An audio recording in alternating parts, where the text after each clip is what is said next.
ورحمۃ اللہ وبرکاتہ۔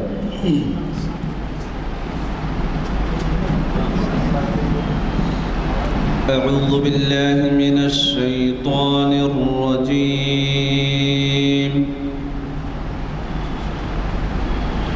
بسم اللہ الرحمن الرحیم۔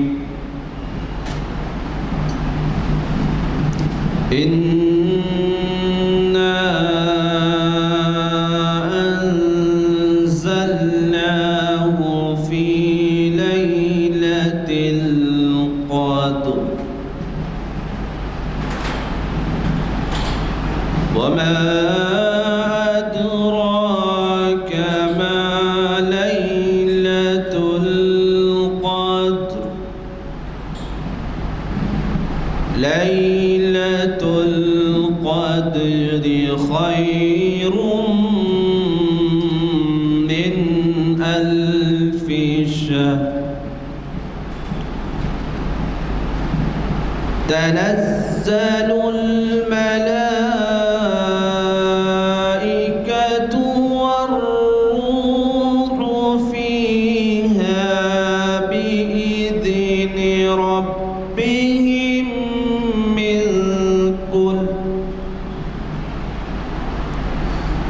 تنزل الملائكة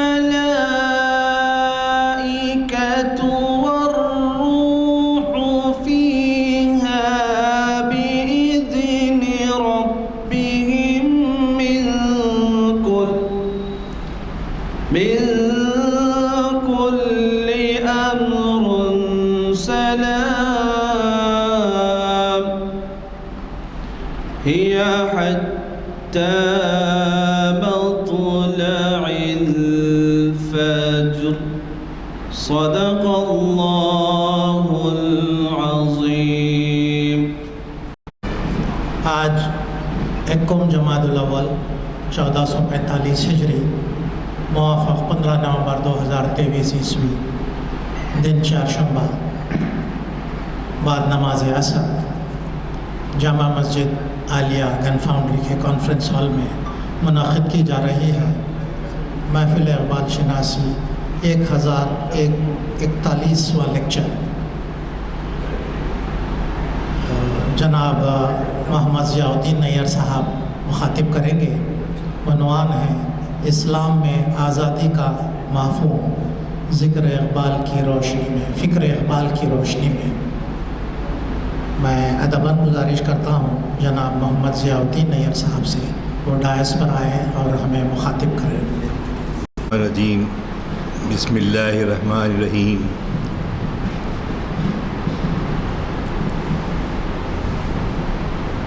محترم افتخار حسین صاحب اور بزرگوں اور دوستوں، السلام علیکم ورحمۃ اللہ وبرکاتہ۔ ایک زمانے کے بعد ہمارے دوست قدیم رفیق کار اقبال اکیڈمی کے جو یہاں پر پروگرام ہوتے ہیں اس میں بڑی پابندی سے افتخار صاحب شریک ہوتے رہے اور اس کو فروغ دینے میں جو بھی حصہ ہوتا ہے وہ لیتے ہیں بہت شخص۔ آپ کہہ سکتے ہیں کہ حیدرآباد میں اقبالیات پہ کام کرنے والے لوگوں میں ہمارے افتخار صاحب کا نام شامل ہے، اور غلام ازدعین صاحب سینئر ایڈوکیٹ کے بہت ہی ایک دوسرے کے ساتھ بے تکلفی کی وجہ سے جو گفتگو رہتی ان کی وہ قابل دید ہوتی، اور خصوصاً آج جو ماحول اردو کا نہیں ہے تو ایسی ان لوگوں کے زبان سے جب اردو جھڑتی ہے تو ایسا معلوم ہوتا ہے کہ ایک واقعی پھول کھلتے ہیں۔ اور ہمارا ایک اس حلقے کے ساتھ اور بھی لوگ تھے۔ سب سے پہلے یزدانی صاحب کہتے ہیں کہ مصلح الدین سعدی صاحب نے ان کو ترغیب دی تھی۔ مصلح الدین سعدی صاحب جو اقبال اکیڈمی کے معتمد بھی رہے اور ان کے والد بڑے عالم تھے، دارالشفا کی مسجد میں ہر اتوار کو ظہر کے بعد جو ہے خطاب کرتے تھے اور بڑا عالمانہ خطاب ہوتا تھا اور ایک آل راؤنڈر پلیئر تھے وہ بلا شبہ، یہاں تصوف کے ماہر جی، اور ادب، شعر، شاعری اور فنون لطیفہ،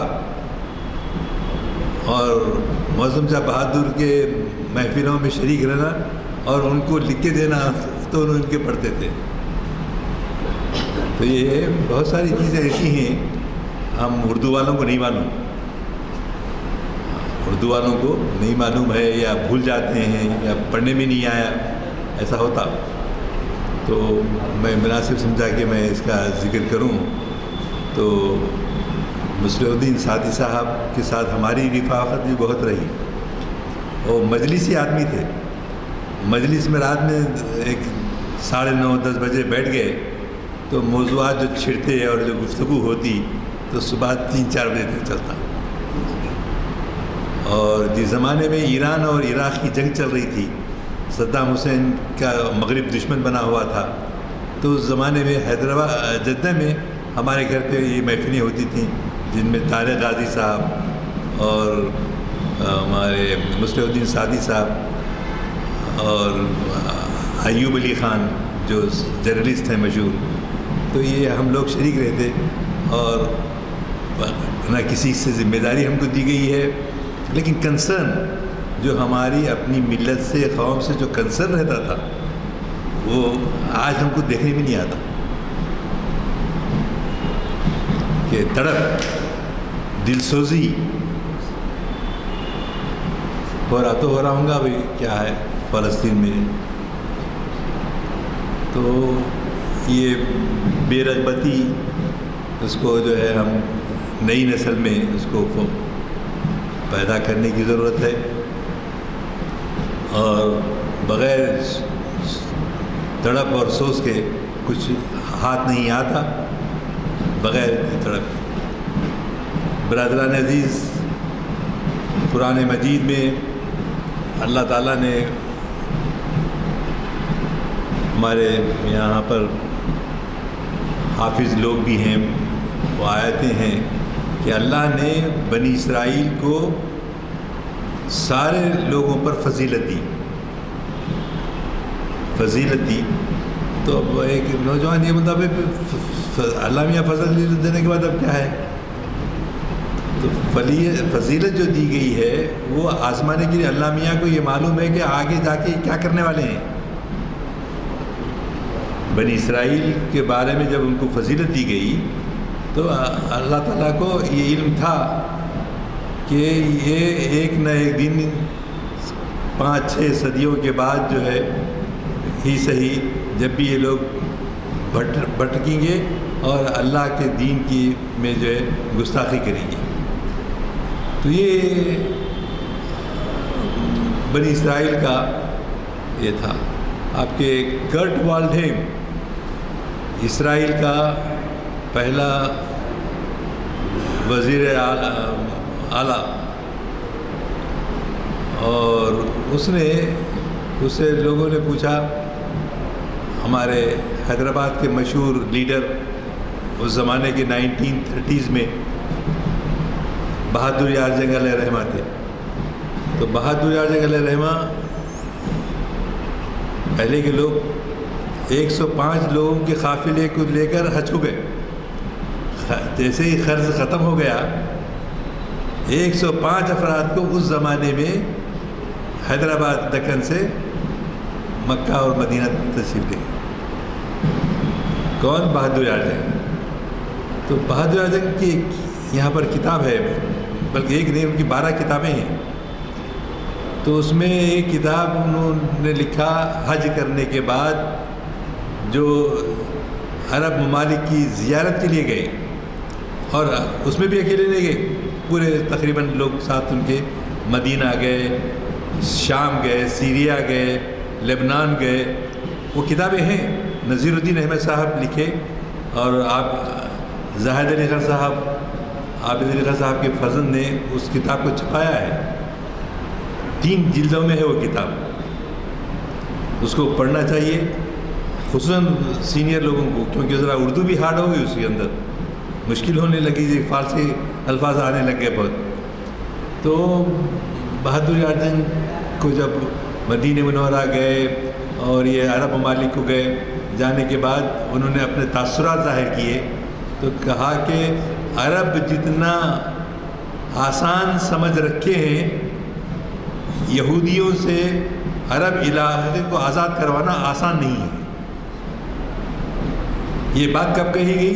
1930 میں، 90 ایئرس اگو، 90 سال پرانی بات، کہ ان لوگوں کی بصیرت ایسی ہوتی تھی، ان کی دور رس نگاہ دیکھتی تھی کہ بھئی یہ کیا کرنے والے ہیں۔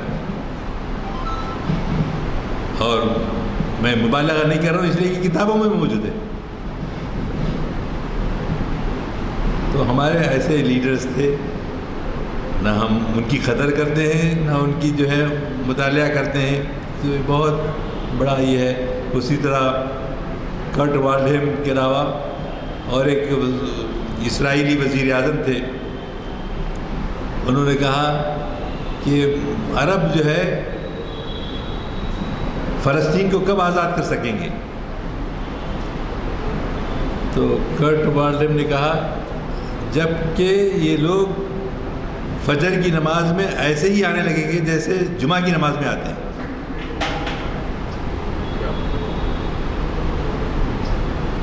ہمارے دشمن ہمارے کو سبق سکھاتے،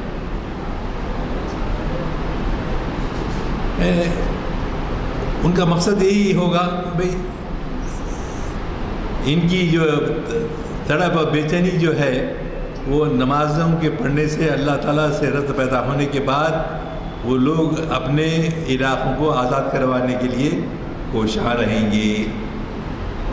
یہ لوگ زمینیں بیچتے گئے، کھاتے گئے، آگے کا دورس نگاہ سے کچھ بھی نہیں دیکھے، کیا کریں گے عرب لوگ، کیا نہیں کریں گے۔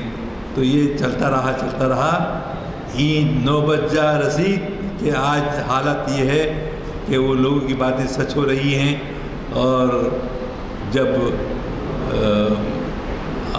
اسرائیلی وزیر اعظم ہمارے عبدالحمید خان اس وقت کے ترک وزیر اعظم تھے، تو ان سے ملاقات ہوئی، تو اس وقت ترکی جو ہے کمزور تھا فائنینشیلی، ان کے پاس پیسہ نہیں تھا، قرضہ لیتے جا رہے تھے، جیسے ہمارے پاس بھی بے حساب انفرادی زندگی کے اندر بھی لیتے، اجتماعی زندگی کے اندر بھی لیتے رہے۔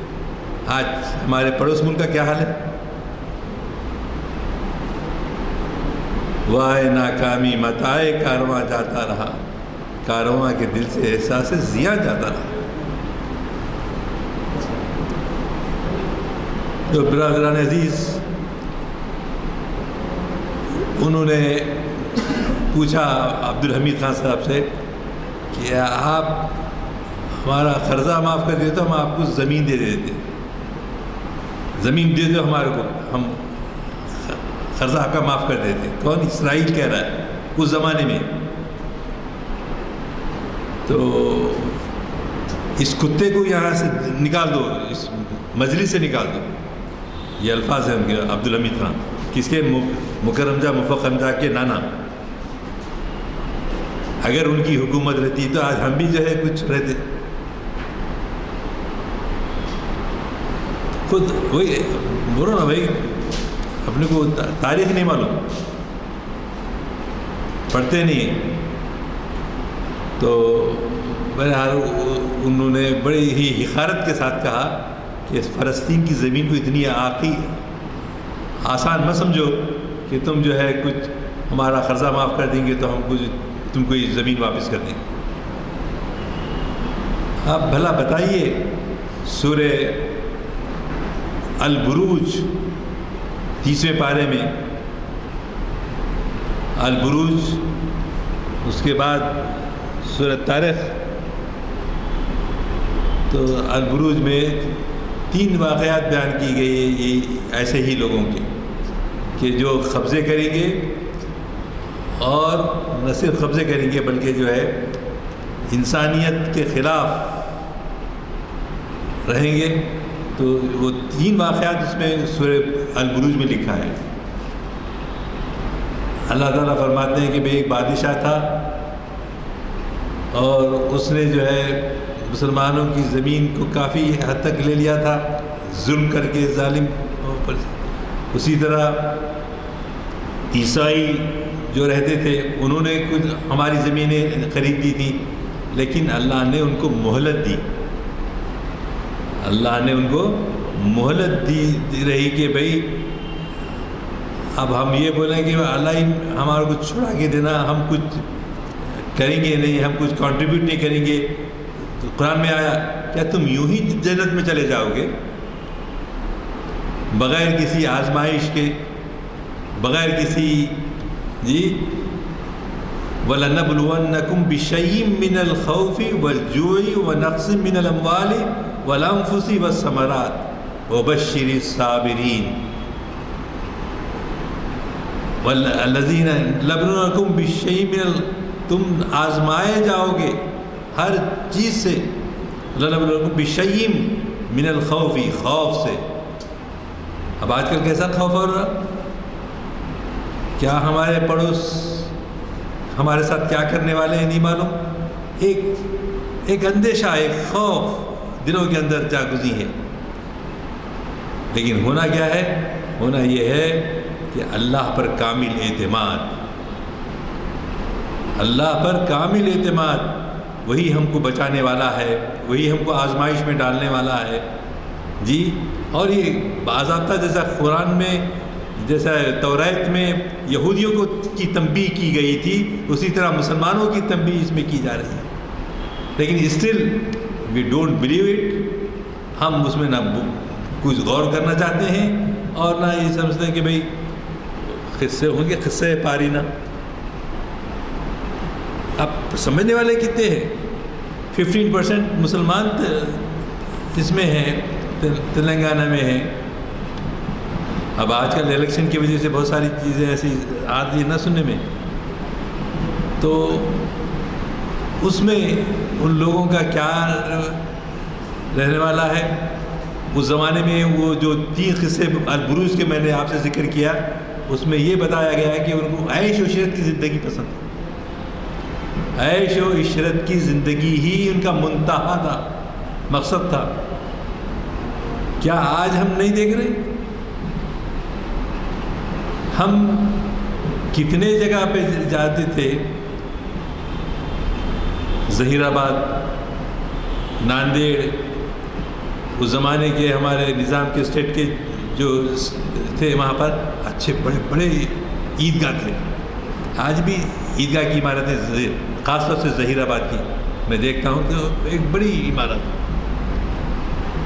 کیا تھا اس وقت کے نظام اپنے آپ کو یہ بتانا چاہتے تھے کہ بھئی ہم متمول ہیں، ہم کسی کے محتاج نہیں ہیں، اور جلوس عید الفطر کا یا عید الاضحیٰ کا نکلے گا تو ایک راستے سے جائیں گے، دوسرے راستے سے واپس آئیں گے۔ کیوں کریں گے ایسا؟ اس لیے کریں گے کہ ہمارا رعب اور دبدبہ ان پر پڑے۔ تجزیہ کرو بھائی، حالات کا تجزیہ کرو۔ ہاں، ایک راستے سے جائیں گے، دوسرے راستے سے آئیں گے، کیوں؟ کہ اپنی قوت کا اظہار۔ بعد میں کیا ہوا؟ ابھی حال تک بعض بزرگ تو دیکھے بھی ہوں گے، خود ہمارے زمانے میں تعمیر ملت کا جلوس نکلتا تھا آپ کے مدینہ بلڈنگ سے، صبح 7 بجے 7:30 بجے، اونٹ، ہاتھی اور موٹر سائیکلوں پہ شملے بنے ہوئے۔ اتنا شاندار تو نہیں تھا مگر کچھ سے کچھ جو ہے رہتا تھا، اور وہاں سے جو ہے سب خلیل اللہ حسین صاحب کی قیادت میں جو ہے انوار علوم کالج کو آیا۔ انوار علوم کالج سے آگے نمائش میدان آتے تھے۔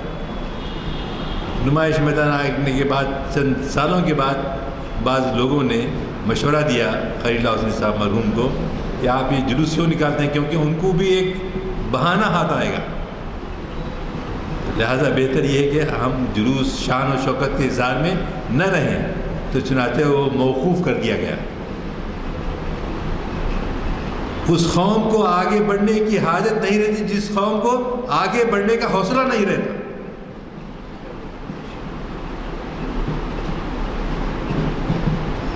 آگے بڑھنے کا حوصلہ اسی کو ہوتا ہے جس کو پیچھے ہٹنے کا حوصلہ بھی ہوتا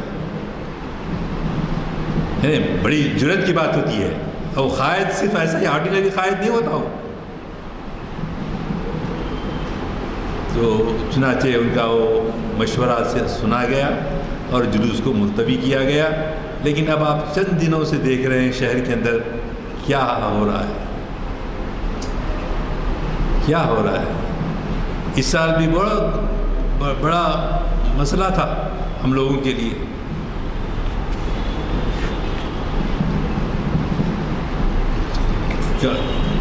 پولیس کمشنر کوشش کر رہا ہے کہ وہ تاریخ بڑھا دیں، ہم تاریخ بڑھا دیں، ہم جلوس نہ نکالیں، لیکن اب اپنی 1.5 اینٹ کی مسجد الگ، نہیں ہم کچھ کم نہیں ہیں۔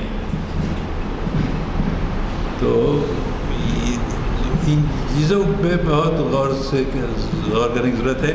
تو چنانچہ وہ جلوس کینسل کر دیا ہے۔ ہمارا جلوس تو خود بخود وڈرا کر لیے، ان سے جا کے پوچھنے کی بھی ہمت نہیں تھی، خود بخود وڈرا کرے۔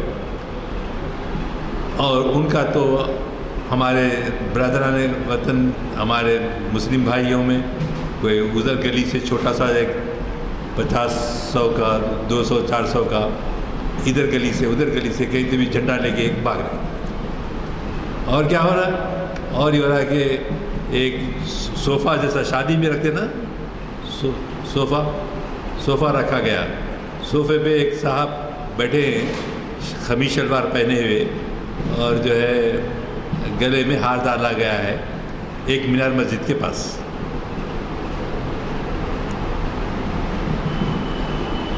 اب وہ دیکھ کے نہ ہمارا دبدبا نظر آ رہا، ہماری تو جو ہے ہم کتنے گئے گزرے ہیں وہ ظاہر ہو رہا ہے۔ تو برادران عزیز، جہاں ہم سیرت رسول صلی اللہ علیہ وسلم اور صحابہ کرام کی سیرتیں پڑھتے ہیں، صحابیات کی سیرتیں پڑھتے ہیں، اس کو امپلیمنٹ کر کے دیکھنا۔ خالی پڑھتے جا رہے ہیں، وہ پڑھ لیا ہو گیا، نہیں، اس کو امپلیمنٹ کرنا۔ اس وقت صحابہ کیا سمجھے تھے، کس طرح سے رسول کریم صلی اللہ علیہ وسلم فیصلے فرماتے تھے، اور ہم بھی کیا کر رہے ہیں۔ ایک قدم پیچھے ہٹنے سے کچھ نقصان نہیں ہوتا۔ حکمت عملی کی طرح ہم کو کام کرنے کی ضرورت ہے۔ زمانہ آ رہا ہے، وقت گزر رہا، اور ہم اپنے آپ میں تبدیلی نہیں لا رہے۔ تو چنانچہ کیا ہوا، عبدالحمید خان صاحب بولے اس کتے کو یہاں سے نکال دو، ہم فلسطین کی زمین کا 1 انچ حصہ بھی نہیں دے سکتے تم۔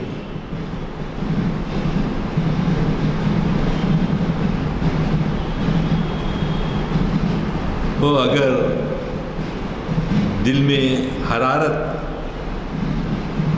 اور مرنے کی تمنا، خدا کے لیے جینے، خدا کے لیے مرنے کی تمنا، تو وَلَنَبْلُوَنَّكُمْ بِشَيْءٍ مِّنَ الْخَوْفِ وَالْجُوعِ، بھوک سے بھی آزمایا جائے گا، اکنامیکل لاس بھی ہوگا،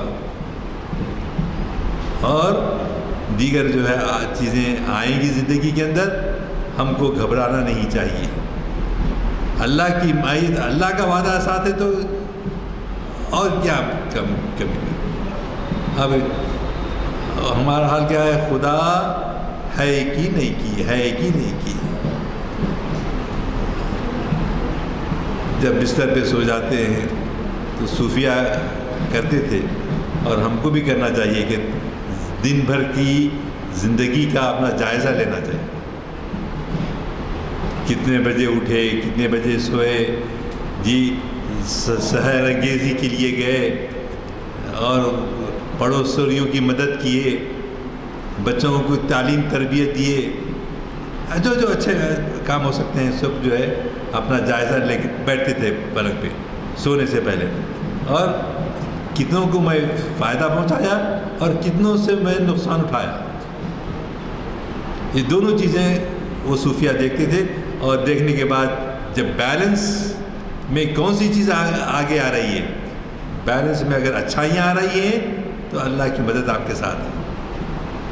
النصر من اللہ، اللہ کے ساتھ اس کی مدد ہے، یقینی طور پہ مدد ہے. اور اگر خدا نخواستہ اس میں برائیاں ہیں، کمزوریاں ہیں، تو اس کو دور کرنے کی کوشش کریں. ہو صداقت کے لیے جس دن میں مرنے کی تڑپ، ہو صداقت کے لیے جس دن میں مرنے کی تڑپ، پہلے اپنے پیکر خاکی میں جان پیدا کریں. پھونک ڈالے یہ زمین و آسمان مستعار، اور خاکستر سے آپ اپنا جہاں پیدا کریں. کیسے تھے اقبال صاحب کا مشورہ کیسا تھا؟ وہ دو آدمی جو شردھانند کا قتل کیے تھے 1926 میں، شدید تحریک کا بانی تھا وہ، کہاں؟ دلی میں ہوا تھا. کون؟ ایک ٹانگے والا، ایک رکشے والا. اس زمانے میں ابھی ہم حال تک دیکھتے تھے، بڑے ابھی بھی کلکتے میں ہیں، دلی میں ہیں، اور کہیں اس میں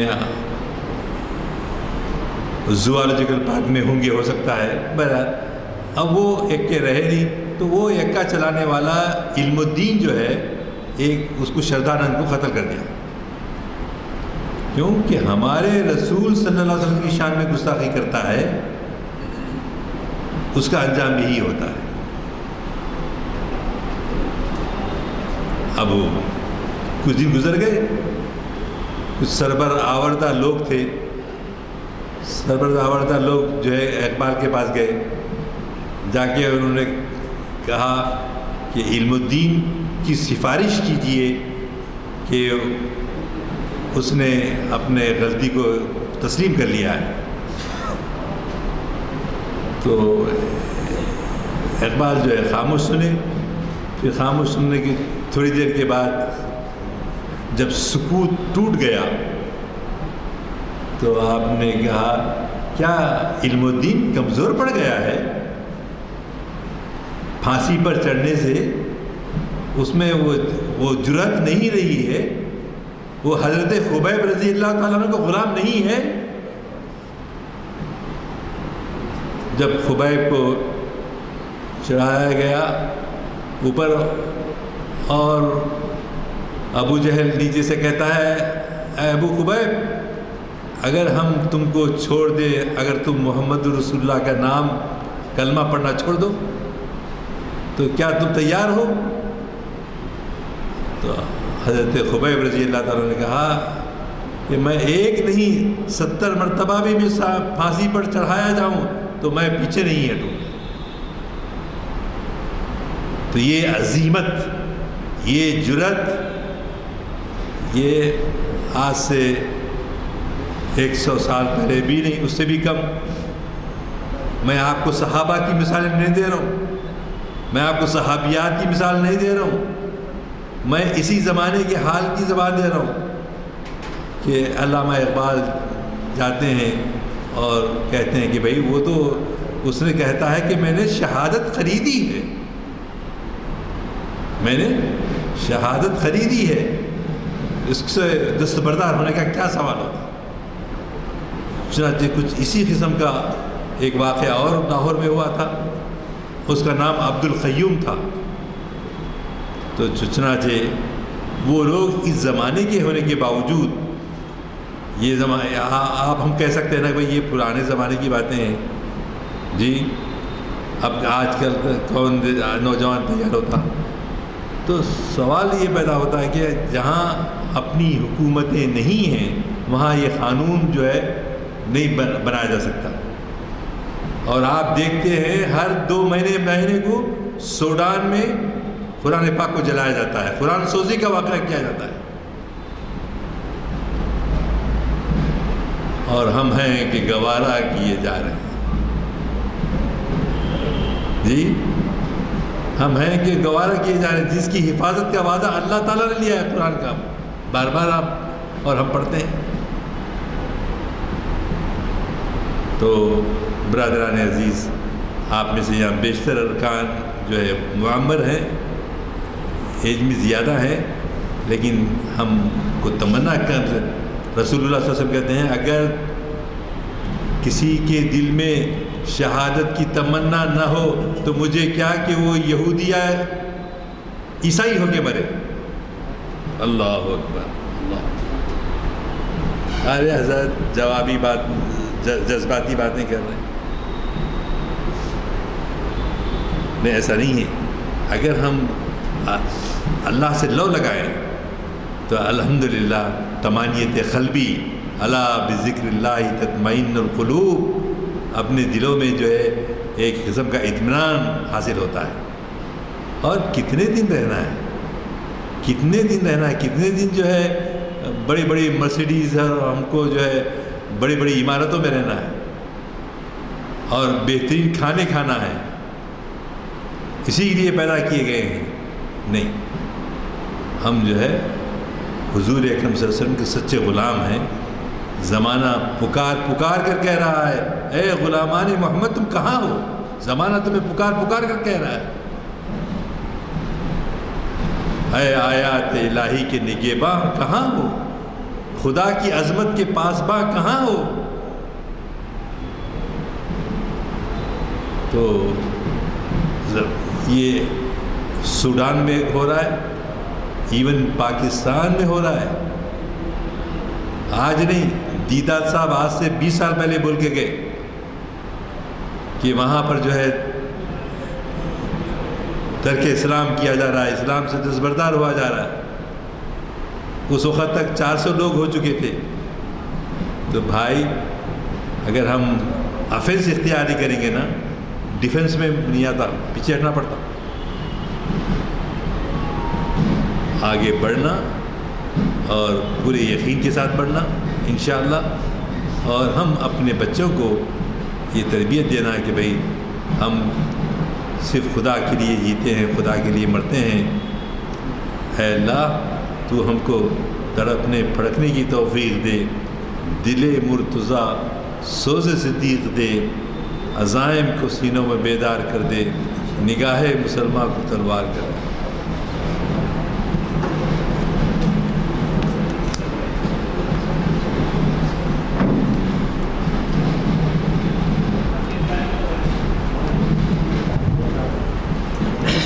ماشاءاللہ وہ وقت پہ ماشاءاللہ یہ بھی ایک آرٹ ہے, تجربہ کار آدمی ہی ایسا کر سکتا ہے.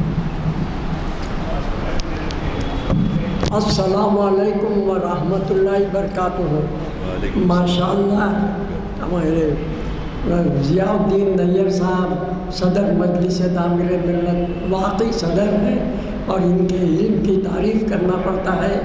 سمندر ہے لیکن ایک کیپسول میں پورا جو ہے اہم نکات انہوں نے بند کر دیے ہیں.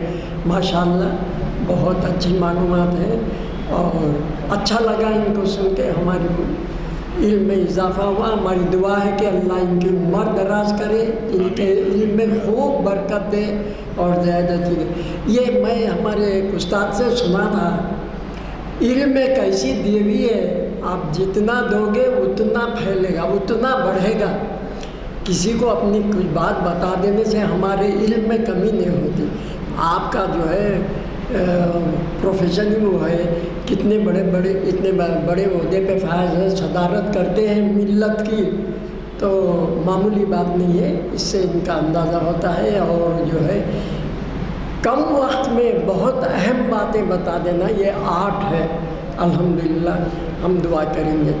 اور دعا کر لیں گے. بسم اللہ الرحمن الرحیم. اللہم صلی علی سیدنا محمد وعلی آل سیدنا محمد مبارک وسلم. ربنا آتنا فی الدنیا حسنۃ وفی الآخرۃ حسنۃ وقنا عذاب النار وادخلنا الجنۃ مع الابرار.